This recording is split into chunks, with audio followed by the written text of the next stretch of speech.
Puji Tuhan, saya sampaikan selamat pagi dan salam sejahtera dalam Tuhan kita Yesus Kristus. Sungguh bersyukur kita boleh kembali bersama-sama beribadah dan memuji, memuliakan Tuhan pada kesempatan ini. Bapak Ibu, saudara yang dikasihi oleh Tuhan, kalau mengingat 3 minggu ke belakang ini, kita telah belajar dari Injil Lukas pasal yang ke-8. 2 minggu yang lalu kita belajar bahwa Yesus berkuasa atas badai gelombang kehidupan.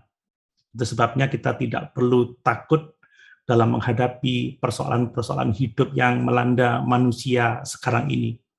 Kita ada di kapal yang sama, belum lagi COVID-19 menurun, harga-harga pokok melambung tinggi, membawa begitu banyak persoalan bagi kita.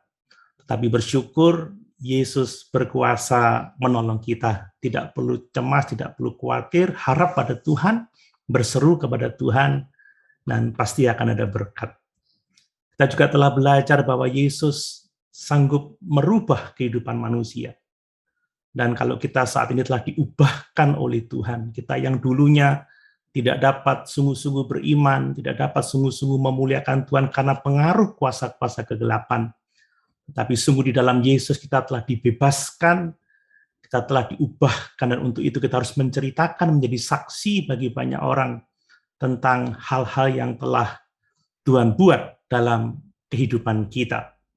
Dan saat ini saya akan melanjutkan firman Tuhan dari Injil Lukas, dan kita akan belajar tentang bagaimana Yesus berkuasa untuk menyucikan manusia, untuk menyucikan kita dari dosa. Kita tahu bersama bahwa kita terus bergumul dalam dosa. Sekalipun secara posisi kita adalah anak-anak Allah, tetapi kita harus berjuang melawan daging, melawan dosa, melawan hal-hal buruk yang ada di dalam dunia ini. Tidak jarang karena persoalan-persoalan yang sukar hari-hari ini, kita berdosa dalam pikiran kita, dalam hati kita, bahkan mungkin dalam tindakan kita.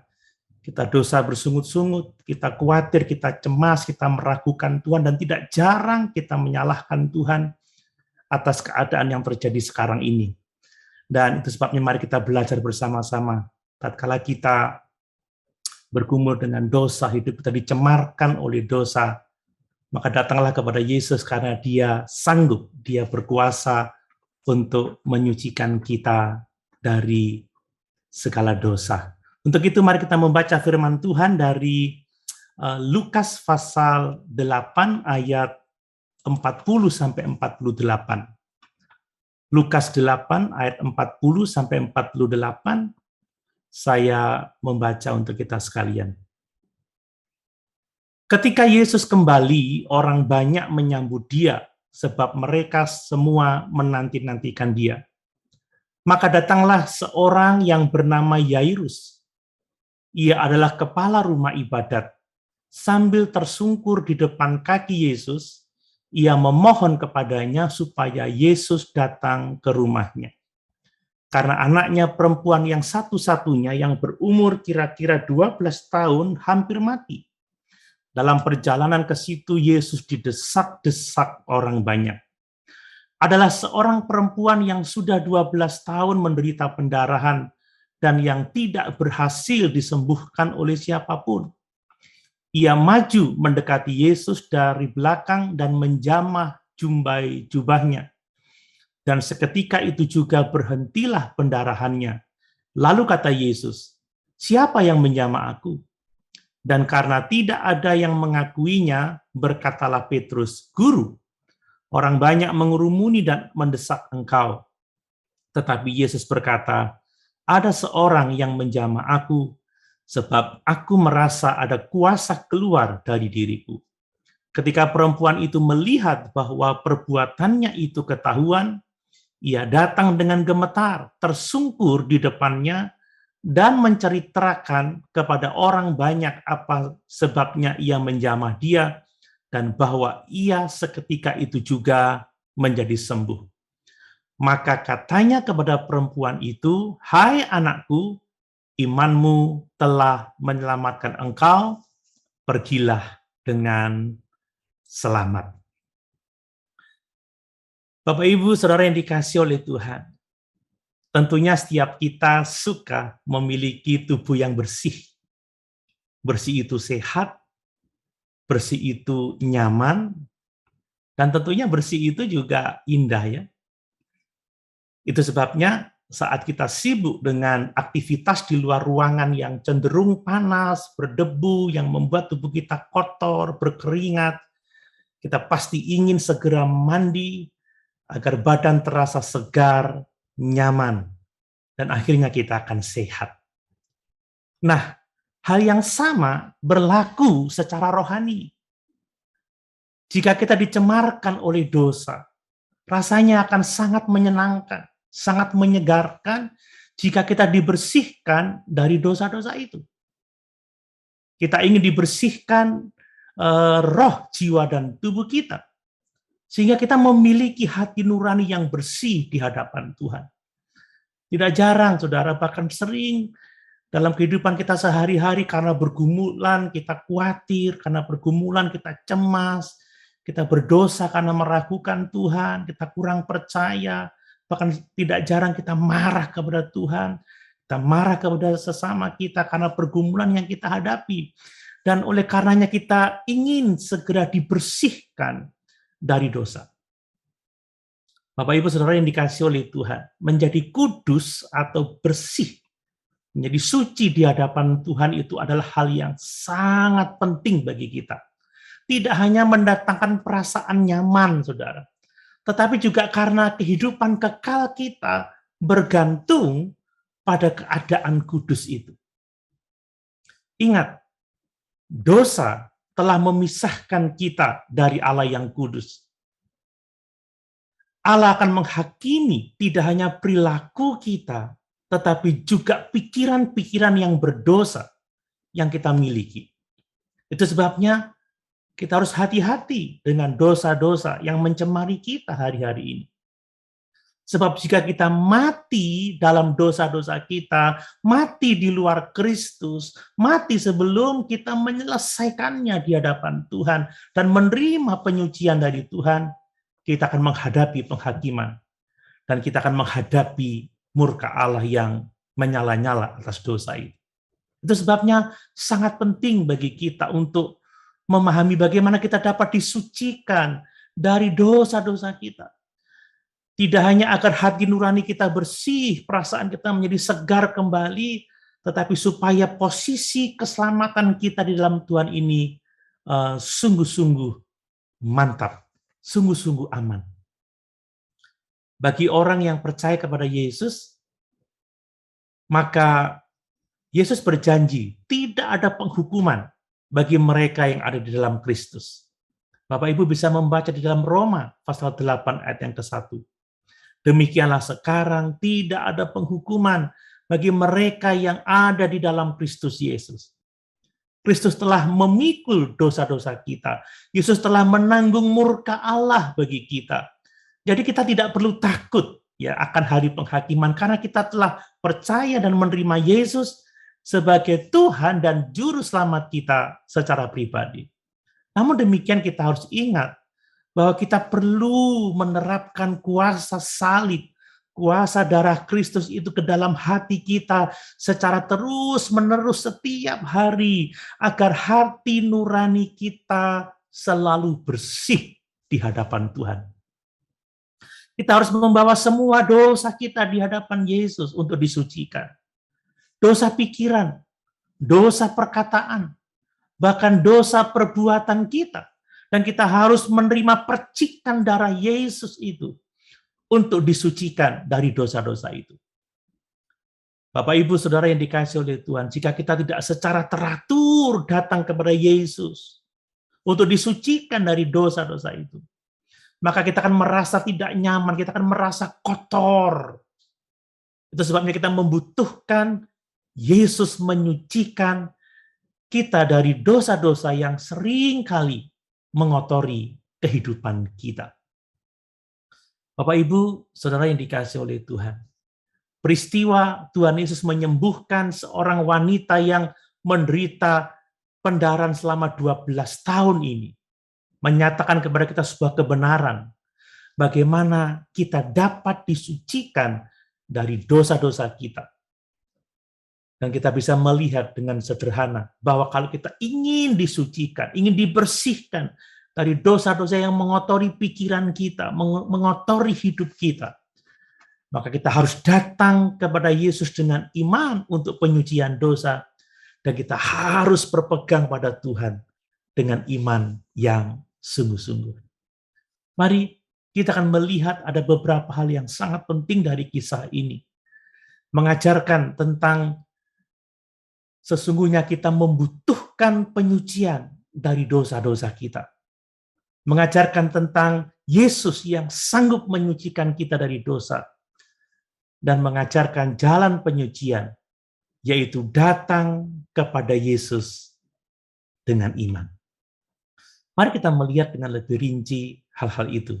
Yang pertama, kita akan melihat bahwa kita semua perlu disucikan dari dosa. Bapak, Ibu, Saudara yang dikasihi oleh Tuhan, wanita dalam kisah ini telah menderita pendarahan selama 12 tahun. Dan itu kemungkinan besar adalah pendarahan rahim, saudara.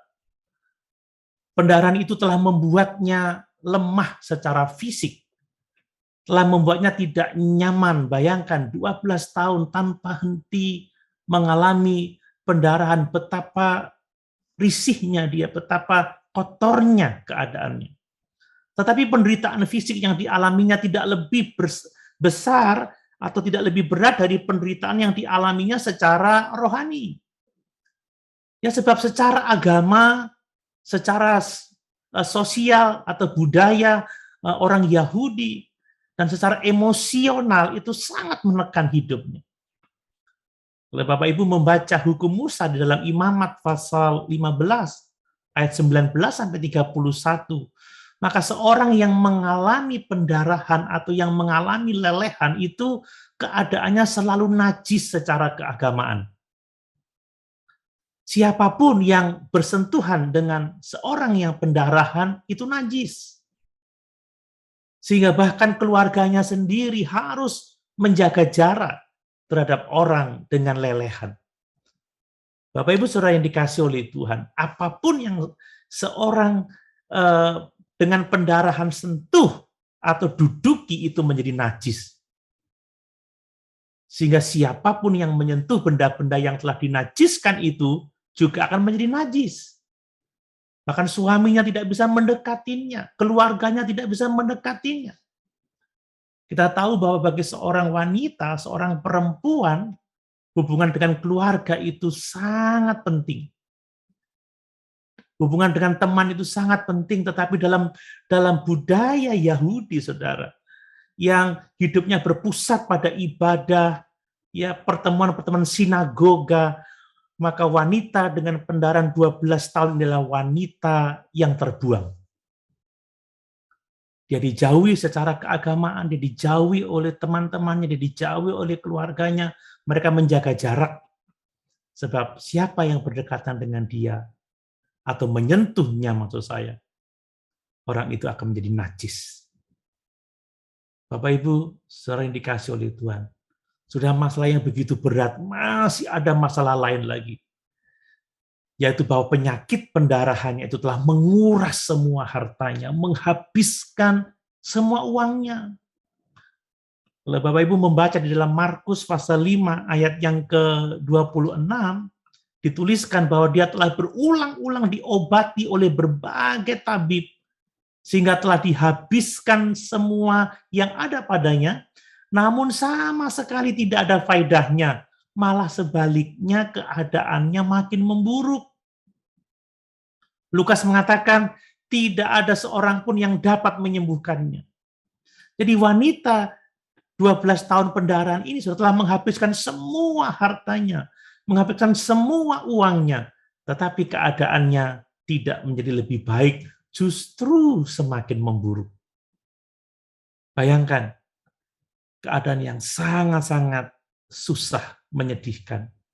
Nah, najis secara keagamaan atau seremonial ini, saudara, adalah gambaran tentang bagaimana dosa telah menajiskan kita semua. Dosa telah membuat kita terasing dari Allah. Dosa telah menciptakan jarak yang sangat jauh antara kita dengan Tuhan. Dosa juga membuat jarak antara kita dengan keluarga dan teman-teman kita yang lain. Ya, dan seringkali yang menjadi masalah kita nggak mau terbuka atas dosa-dosa kita dan kita nggak mau menyelesaikannya. Nah, seperti yang dialami oleh wanita ini, saudara, dosa itu memakan banyak biaya. Ya, tidak hanya kesehatannya yang hancur, tetapi rumah tangganya meninggalkan dia. Dan uangnya, hartanya, semua telah habis karena sakit penyakitnya. Dan banyak dosa yang membutuhkan biaya yang mahal. Orang-orang yang berdosa miras minuman keras, ya, narkoba, perjudian, tidak jarang mereka menjadi miskin, kehilangan pekerjaan, kehilangan kesehatannya, bahkan hidupnya. Ya, dosa kejahatan membuat orang menjadi celaka, ya, sakit, bahkan banyak kematian. Dan itu harus kita perhatikan. Dan tidak hanya itu, dosa itu sifatnya degeneratif, saudara. Ya, penyakit itu perlahan-lahan membunuhnya, tidak secara serta-merta, tetapi perlahan-lahan membunuhnya. Darahnya terus mengalir terkuras, semakin lemah fisiknya, semakin lemah kesehatannya, dan pada akhirnya dia akan mengalami kematian. Nah, begitulah cara dosa bekerja. Degeneratif. Awalnya sih biasa-biasa, tidak terasa, tapi lama-lama semakin melemahkan kita, semakin melemahkan kita, semakin melemahkan kita, sampai kita mengalami kebinasaan kekal di dalam neraka yang menyala-nyala. Itu sebabnya kita harus waspada. Dan yang lebih mengerikan lagi, seperti penyakit wanita dengan pendarahan 12 tahun ini, adalah masalah yang tidak dapat diselesaikan oleh manusia, masalah tanpa pengharapan. Maka dosa juga tanpa pengharapan, kecuali Tuhan saja yang sanggup menolong kita.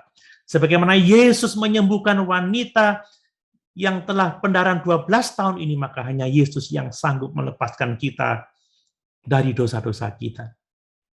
Kita tidak bisa melepaskan diri dari dosa dengan kekuatan kita sendiri. Kita akan selalu gagal. Kita mungkin membanding-bandingkan dosa kita dengan dosa orang lain, dan kita berpikir bahwa kita tidak terlalu buruk lah ya, tetapi tetap namanya dosa ya dosa. Dosa besar, dosa kecil akan memisahkan kita dari Allah. Tapi ketika kita membandingkan diri kita dengan Yesus, maka sesungguhnya kita sangat hina, sangat kotor, sangat berdosa. Dan tidak ada kekuatan manusia yang bisa mengatasi masalah dosa. Hanya Yesus saja. Itu sebenarnya kita perlu disucikan, perlu dibersihkan oleh Tuhan dan Juru Selamat kita, Yesus Kristus. Nah, pertanyaannya adalah, bagaimana kita bisa melakukannya? Yesuslah jawaban bagi kita semua. Nah, Bapak Ibu Saudara yang dikasih oleh Tuhan, semua kita membutuhkan penyucian dosa. Yang kedua adalah bahwa Yesus adalah satu-satunya pribadi yang sanggup menyucikan kita dari dosa. Tidak ada nama lain yang dikaruniakan kepada siapapun juga kecuali di dalam Yesus, yang olehnya kita dapat diselamatkan, yang olehnya kita dapat disucikan dari segala dosa-dosa kita. Kita tidak tahu ya seberapa kenal ya wanita dengan 12 tahun pendarahan ini, maksudnya seberapa dia mengenal Yesus. Tapi dia adalah bagian dari orang-orang yang berkerumun yang ingin disembuhkan oleh Tuhan Yesus. Peristiwa ini kemungkinan terjadi di Kapernaum atau di dekat Kapernaum ya. Jadi mungkin saja dia pernah mendengar tentang Yesus, tentang mujizat yang dilakukannya, mungkin dia pernah berjumpa dengan orang yang telah disembuhkan oleh Tuhan Yesus. Karena itulah dia memutuskan, asalku jamah saja jubahnya, aku akan sembuh. Bapak Ibu, saudara yang dikasih oleh Tuhan. Pada waktu itu Yesus sedang mengajar di tepi laut, ya, di tepi danau. Ketika Yairus dia tersungkur di kaki Yesus dan meminta Yesus pergi ke rumahnya untuk menyembuhkan anak perempuan satu-satunya yang hampir mati. Kemudian Yesus berjalan di antara orang banyak dan orang mendesak-desak dia. Dan pada waktu itulah perempuan dengan pendarahan ini mendekati Yesus, dan entah bagaimana dia bisa mendekati Yesus, dia tidak peduli apa yang terjadi pada waktu itu, dia menerobos kerumunan dan dia menjamah jubah Yesus. Dan langsung saat itu dia merasa kuasa mengalir di tubuhnya, dan dia tahu bahwa dia telah disembuhkan. Tentunya perempuan ini sudah mendapatkan apa yang diinginkannya, yaitu kesembuhan. Dia siap pergi meninggalkan Yesus, tetapi satu hal yang mengejutkan, saudara, ya. Tiba-tiba Yesus berhenti dan bertanya, siapa yang menjamah aku? Sepertinya pertanyaan yang tidak masuk akal karena Yesus berdesak-desakan dengan banyak orang. Ya. Tetapi setelah tidak ada yang menjawab, maka perempuan ini merasa itu dirinya, karena memang dia telah disembuhkan ketika menjamah Yesus. Bapak Ibu, saudara yang dikasih oleh Tuhan, ketika perempuan ini menyentuh Yesus, Yesus tahu ada kuasa yang keluar dari dirinya dan menyembuhkan wanita itu. Sesungguhnya dia tidak bertanya untuk menerima informasi, tetapi dia bertanya untuk mendapatkan pengakuan dari perempuan yang disembuhkan ini. Untuk mengklarifikasi apa yang terjadi. Jadi bukan sentuhan itu yang menyembuhkan ibu ini atau wanita ini, tetapi imannya lah. Iman kepada Yesuslah yang menyembuhkannya. Itu adalah kuasa Allah di dalam Kristus Yesus yang telah menyembuhkannya. Nah, sama seperti Tuhan Yesus Kristus adalah satu-satunya harapan bagi wanita 12 tahun pendarahan ini, maka Yesus juga adalah satu-satunya harapan bagi kita untuk menguduskan kita, menyucikan kita, membersihkan kita dari segala pencemaran dosa yang kita alami dalam hidup ini. Hanya Yesus jembatan antara Allah dan manusia berdosa. Dia telah mati di atas kayu salib memikul dosa-dosa kita. Paulus menulis di dalam 2 Korintus 5 ayat yang ke-12, dia yang tidak mengenal dosa telah dibuatnya menjadi dosa karena kita, supaya dalam dia kita dibenarkan oleh Allah. Jadi sama seperti wanita ini langsung disembuhkan ketika menjamah jubah Yesus, maka demikian juga semua orang yang datang kepada Yesus untuk pengampunan dosa, pada saat itu juga dia langsung disucikan dari dosa mereka.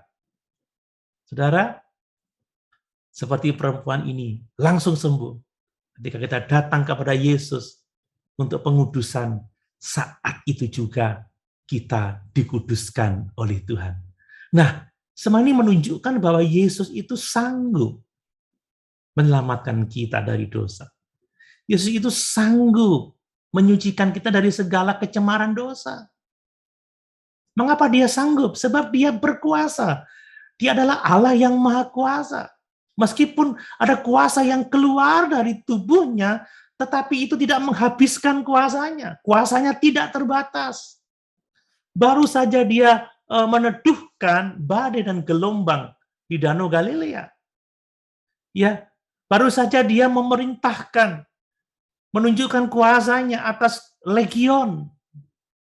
Dan dia akan segera datang ke rumah Yairus untuk menyembuhkan anak perempuannya yang hampir mati. Yesus memiliki kuasa yang tidak terbatas. Sekalipun wanita ini menjamah jubahnya dan kuasa keluar dari tubuhnya, dari dirinya, kuasa itu tidak pernah habis.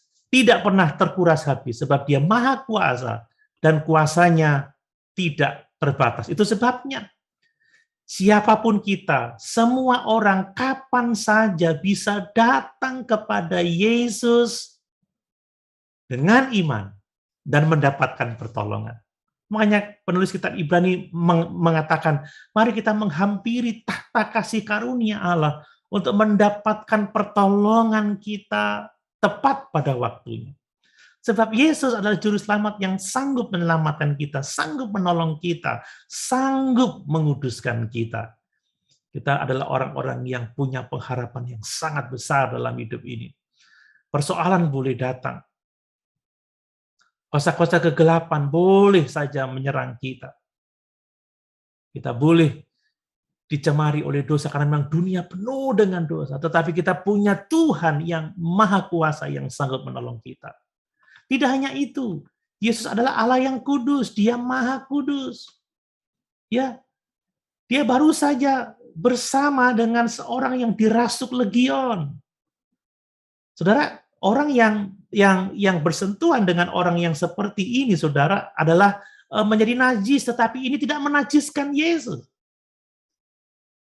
Kemudian Yesus dijamah oleh seorang yang pendarahan. Seharusnya Yesus najis, tetapi sentuhan seorang yang pendarahan ini tidak menajiskan Yesus. Dan sesaat kemudian dia pergi ke rumah Yairus untuk membangkitkan anak Yairus yang sudah mati. Seorang Yahudi umumnya ketika menjamah mayat, itu dia menjadi najis. Tetapi apa yang dilakukan Yesus sama sekali tidak pernah menajiskan Yesus, sebab dia adalah Allah yang Maha Kudus. Kalau Yesus menjadi najis, maka tidak mungkin dia akan dapat melakukan mujizat-mujizat yang besar itu. Tidak mungkin. Ya, dan tidak hanya itu. Yesus adalah Tuhan Juru Selamat yang penuh dengan simpati. Dia sangat ramah, dia sangat lembut. Dan kita bisa datang dan yakin bahwa dia akan menerima kita dengan hangat, dengan penuh kasih. Karena dia adalah Juru Selamat yang simpatik, saudara ya. Waktu itu kan dia sedang terburu-buru nih, untuk pergi ke rumah Yairus untuk menyembuhkan anaknya yang sekarat ya, yang hampir mati. Namun dia rela untuk berhenti dan menyapa perempuan ini dengan lembut. Seorang wanita yang telah disembuhkan karena menjamah jubahnya. Dia tidak memarahi wanita itu karena mengganggu dia. Dia tidak mencelanya karena sudah bertahun-tahun, 12 tahun tidak datang kepadanya, mungkin begitu ya. Karena dia mencari pertolongan ke dunia ini. Tuhan juga tidak mempermalukan dia, tetapi justru menguatkan dia. Dia menyebutnya, hai anakku, imanmu telah menyelamatkan engkau. Dia mengucapkan kata-kata peneguhan sehingga iman wanita ini menjadi teguh, menjadi kokoh di dalam Tuhan. Itu sebabnya dengan yakin kita bisa tahu, apapun masalah kita, betapapun besar dosa kita dapat datang kepada Yesus dan kita tahu bahwa Dia akan menyambut kita, memperlakukan kita dengan belas kasihan dan kebaikan, dan Dia akan menyucikan kita dari segala dosa. Nabi Yesaya dalam bukunya Yesaya pasal 42 ayat yang ketiga dituliskan, buluh yang patah terkulai tidak akan diputuskannya, dan sumbu yang pudar nyalanya tidak akan dipadamkannya, tetapi dengan setia ia akan menyatakan hukum. Luar biasa Allah kita. Seperti seorang dokter, kalau dia menyembuhkan luka, harus membersihkan luka, sakit memang, tetapi dia melakukannya dengan hati-hati. Melakukannya dengan simpati. Dia tidak kasar, saudara. Lembut, dan kita dapat dengan yakin datang kepada Yesus untuk menerima penyucian dosa.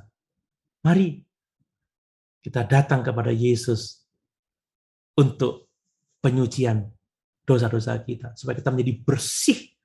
Kita mengalami hati nurani yang bersih, dan kita tahu bahwa kita aman dalam posisi kita di dalam Tuhan. Nah, yang ketiga, yang terakhir, bahwa untuk disucikan dari dosa, Kita harus datang kepada Yesus dengan iman. Ya, seperti perempuan ini, dia datang kepada Yesus dengan iman. Asal saja ku jamah jubahnya, maka aku akan sembuh. Ini adalah iman yang sangat kuat, saudara ya.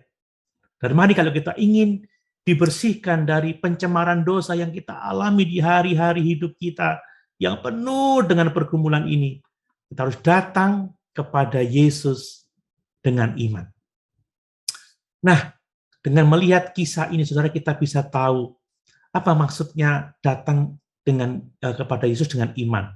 Saudara, ternyata iman itu aktif ya. Iman itu tidak membuat kita menjadi pasif atau diam begitu saja. Selama 12 tahun, perempuan ini atau wanita ini, dia terus mencari tabib, mencari obat untuk penyakitnya. Dia tidak diam. Dia melakukannya dengan sungguh-sungguh. Dia pergi ke semua tabib. Dan dia melakukan semua nasihat-nasihat yang akan menyembuhkan penyakitnya. Dia tidak takut repot, dia tidak takut kehilangan duit, tapi dia berusaha dengan sungguh-sungguh untuk mencari obat bagi penyakitnya. Dan pada waktu dia imannya tumbuh kepada Yesus, dia tidak mau terganggu dengan banyaknya orang. Dia tetap maju ingin mendekati Yesus karena dia percaya kepada Yesus. Dia fokus dengan tujuannya. Dia komitmen dengan tujuannya. Nah, demikian juga kita, kalau kita ingin mengalami dibersihkan dari dosa-dosa kita, disucikan, ditahirkan, dikuduskan dari dosa-dosa kita, kita harus secara aktif datang kepada Tuhan untuk penyucian dosa-dosa kita. Iman yang menyelamatkan adalah iman yang aktif mencari Tuhan. Mencari dalam arti membangun hubungan dengan Dia. Dalam Yesaya pasal 55 ayat 6 sampai 7 dituliskan, carilah Tuhan selama Ia berkenan ditemui. Berserulah kepadanya selama Ia dekat. Baiklah orang fasik meninggalkan jalannya dan orang jahat meninggalkan rancangannya. Baiklah ia kembali kepada Tuhan, maka Dia akan mengasihinya, dan kepada Allah kita, sebab Ia memberi pengampunan dengan limpahnya. Iman harus aktif. Kita berdoa, kita membaca Alkitab, kita rajin bergereja. Ya, kita tidak lalu tinggal diam begitu saja. Ya, kita bersyukur sekalipun masa pandemi seperti sekarang ini kita masih bisa kebaktian secara online. Tapi saya sangat sedih ya kalau ada orang beralasan nggak enak online, nggak bisa serius. Itu tergantung kita masing-masing. Kalau kita sungguh-sungguh tahu kebutuhan kita akan Tuhan, bahwa iman harus aktif, kita akan melakukan apa saja yang mungkin bisa kita lakukan untuk kita berdoa, untuk kita membaca firman, untuk kita belajar firman, untuk kita beribadah, untuk kita melayani Tuhan, untuk kita mengasihi Tuhan. Iman itu aktif. Dan kalau kita aktif, kita akan melihat pertolongan Tuhan yang luar biasa. Kemudian iman itu akan kita gunakan ya ketika usaha kita gagal. Orang kalau masih merasa mampu mengatasi persoalannya sendiri, dia nggak akan datang pada Tuhan. Seperti perempuan ini. Makanya hal terbaik yang dialami oleh perempuan ini, ketika semua hartanya habis, ketika semua tabib gagal, baru dia berpaling kepada Yesus. Ya, itu sebabnya kalau Tuhan mengizinkan kita sudah habis kekuatan kita, habis kemampuannya, yang Tuhan mau dari kita adalah datang kepadanya, berharap kepadanya.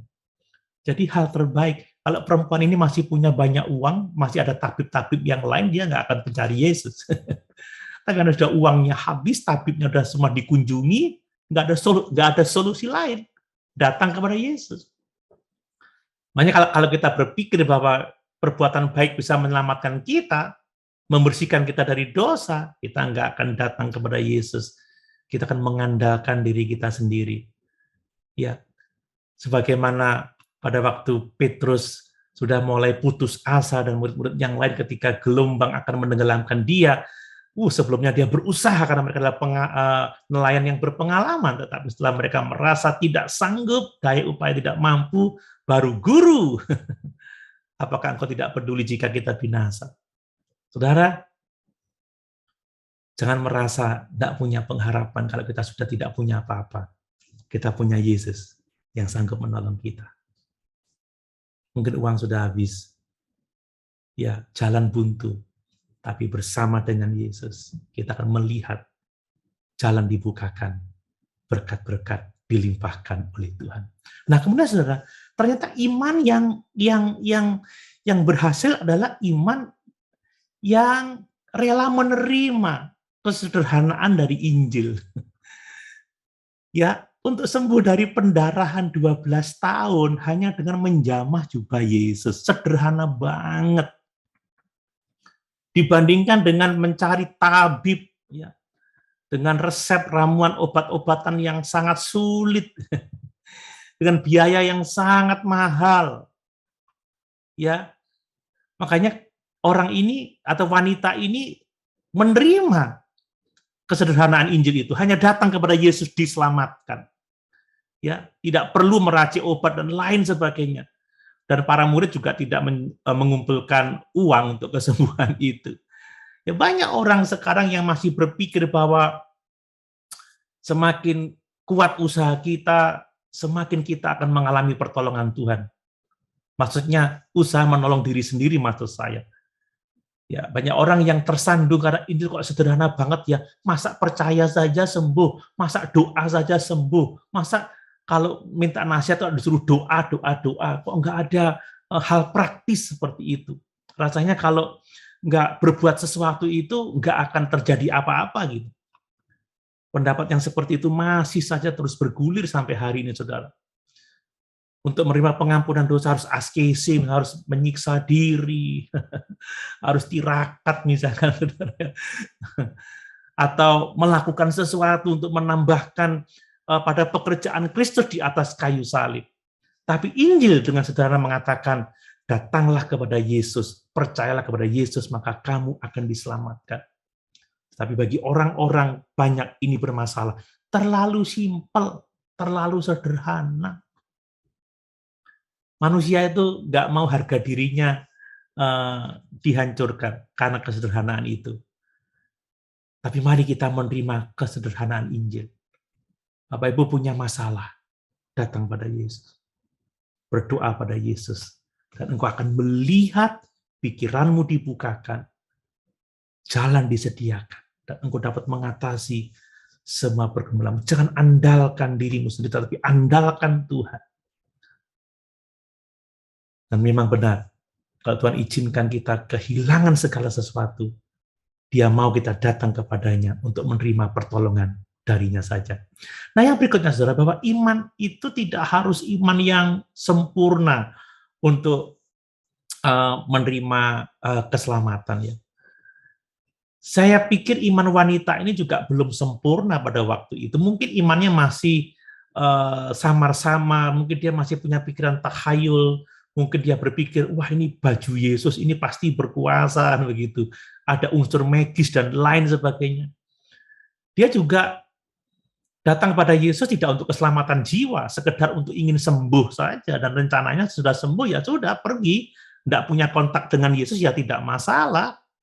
Dia nggak memiliki teologi yang baik, tetapi luar biasa, iman yang nggak sempurna ini membawa kesembuhan padanya. Kenapa? Sebab keselamatan atau penyucian dosa tidak bergantung pada iman kita, tetapi bergantung pada Tuhan yang berkuasa menyelamatkan kita. Dan ketika kita datang dengan iman yang mungkin belum sempurna, Tuhan pasti akan menyempurnakan iman kita, menguatkan iman kita. Nah, seberapa besar iman yang dibutuhkan untuk disucikan dari segala dosa? Syukurlah, tidak harus besar. Keselamatan bergantung pada kekuatan dan kuasa Tuhan dan Juru Selamat kita, Yesus Kristus saja. Ya, tidak bergantung pada iman kita. Iman yang sederhana, yang membawa kita kepada Yesus, akan menolong kita, dan Dia akan menguatkan iman kita untuk yang selanjutnya. Jadi, ketika Yesus berkata, imanmu telah menyelamatkan engkau, Yesus mau mengatakan itu bukan hal-hal gaib yang lain, bukan sihir atau bukan apa, tetapi itu adalah kuasa Tuhan yang nyata. Iman itu hanya saluran yang menghubungkan kita dengan Tuhan. Penyucian datang dari Yesus Kristus yang mati tersalib untuk pengampunan dosa-dosa kita. Nah, yang berikutnya Bapak Ibu Saudara yang dikasih oleh Tuhan, bahwa iman kita harus kita nyatakan, harus kita akui. Ya, sangat menarik sekali bahwa kepada Yairus dan istrinya Yesus berkata, jangan ngomong-ngomong ya tentang apa yang terjadi ini. Ya, tentunya Yesus tidak mau ada orang-orang yang hanya ingin sembuh saja, orang-orang yang percayanya dangkal mencari keuntungan. Tapi untuk wanita yang 12 tahun dia katakan, dia berhenti dan dia ingin wanita ini mengakui imannya kepada Yesus dan kesembuhan yang dialaminya. Mengapa ini penting? Iman itu harus diakui. Ya, sebagaimana Yesus ingin bahwa wanita ini mengetahui bahwa yang dialaminya adalah pekerjaan kuasa Tuhan, bukan yang lain.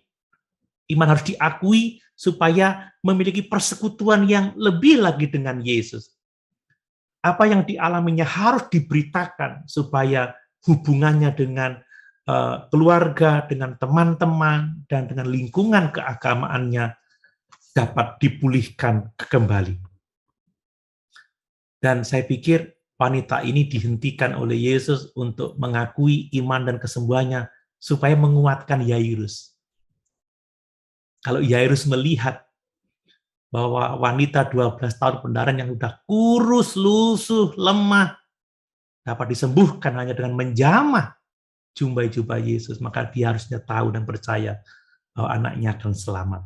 Jadi kalau kita benar-benar telah mengalami disucikan dari dosa-dosa kita, kita harus mengakui itu, menyatakan iman kita kepada orang lain, supaya orang lain juga dikuatkan dan beroleh iman. Bagaimana caranya? Ya dibaptis. Mungkin ada yang belum dibaptis, saudara. Karena dibaptis dalam air itu menggambarkan tentang penyucian kita dari segala dosa-dosa kita. Dan orang harus tahu bahwa di dalam Yesus kita disucikan dari dosa-dosa kita. Bapak Ibu, saudara yang dikasihi oleh Tuhan, seperti wanita 12 tahun pendarahan ini dicemarkan oleh karena lelehannya, sehingga dia terpisah dari hukum agama, terpisah dari keluarga, terpisah dari teman-temannya. Maka dosa memisahkan kita dari Tuhan. Dosa juga memisahkan kita dari hubungan keluarga. Dosa menuntut harga yang sangat mahal. Itu sebabnya datang kepada Yesus. Datang kepada Yesus dengan iman. Saudara harus sungguh-sungguh mencari Tuhan. Ya, dan jangan khawatir, jangan takut, sebab Yesus adalah pribadi yang simpatik, yang siap menerima kita, siap menyambut kita.